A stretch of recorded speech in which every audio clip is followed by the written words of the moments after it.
Hi there, it is Rebecca Reinking. Now there are a handful of charts I still refer to 19 years as a speech pathologist, and this here, a place, voice, manner chart, is still one of them. Now this is a free download on our website, but a lot of speech pathologists said, well, what am I supposed to do with this? Is this just a chart that goes in a folder?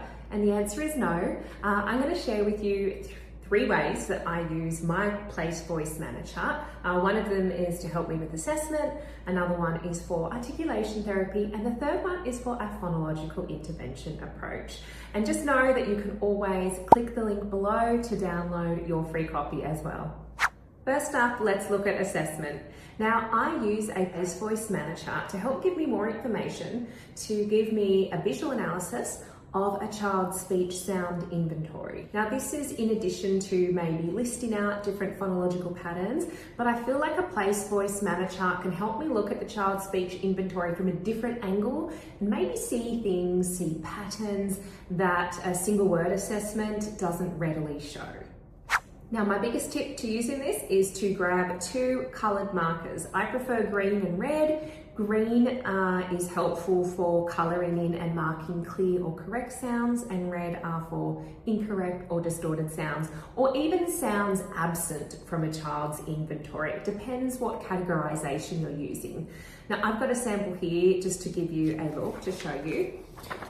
This was a client of mine, and because a place, voice, manner chart is broken down into place of articulation, manner of articulation, and voicing, you can look at this and start to get a little bit more information about this child's speech. You might notice, wow, it's so interesting that this child does not have a lot of fricatives and affricates. That's something we might want to work on, or that's something we might want to address.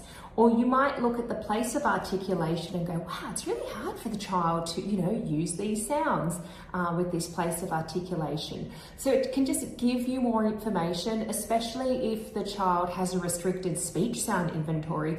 You might find that they have a restriction in one of these areas, and then that potentially could help you with your report writing as part of your analysis, and then thinking how you're going to treat this child, knowing what the restraints are in their speech sound inventory.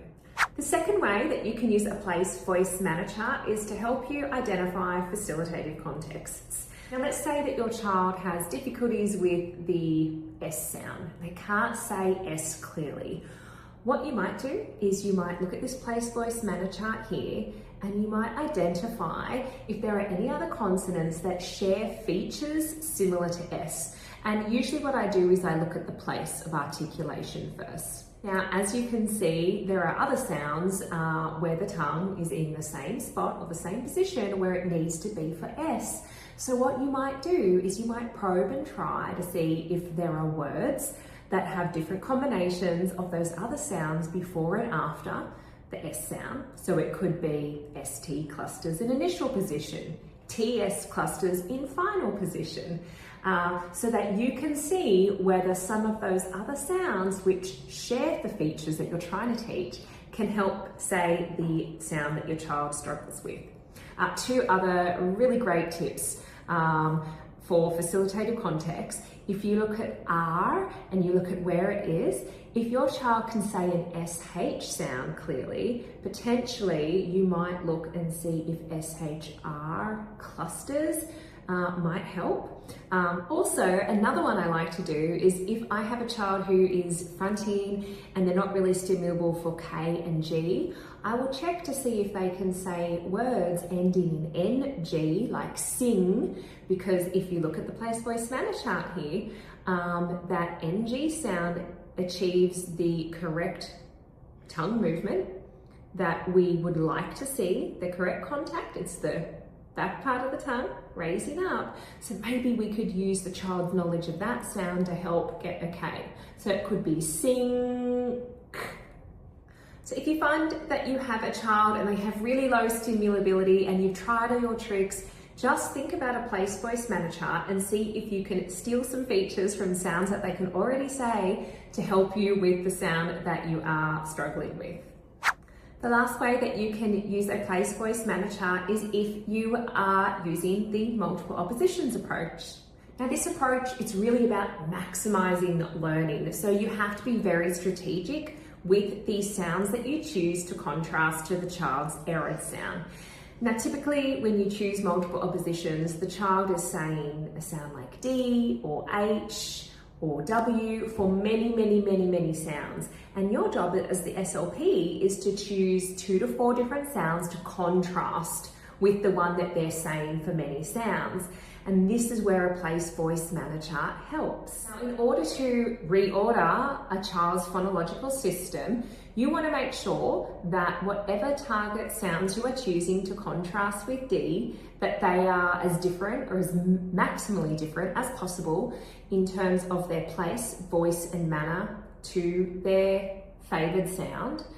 We're just going to use D here as an example. And then you want to make sure that whatever those sounds are that you choose, let's say that you choose 3 or 4, that each of those 4 sounds are as different as possible in terms of place, voice, manner as well.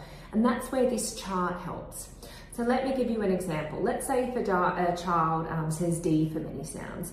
If you choose to contrast it with G, with B, and with K, for example, there's not a lot of difference there. You've picked mostly voice sounds, all of them are stops, so there's not a lot of change that can happen.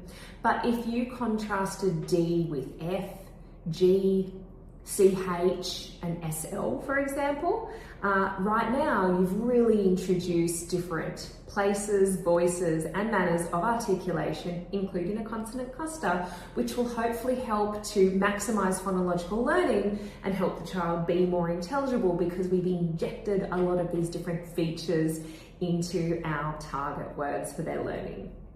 There you have it. Those are 3 ways that you can use a place, voice, manner chart that will help you with speech therapy and working with children with speech sound disorders.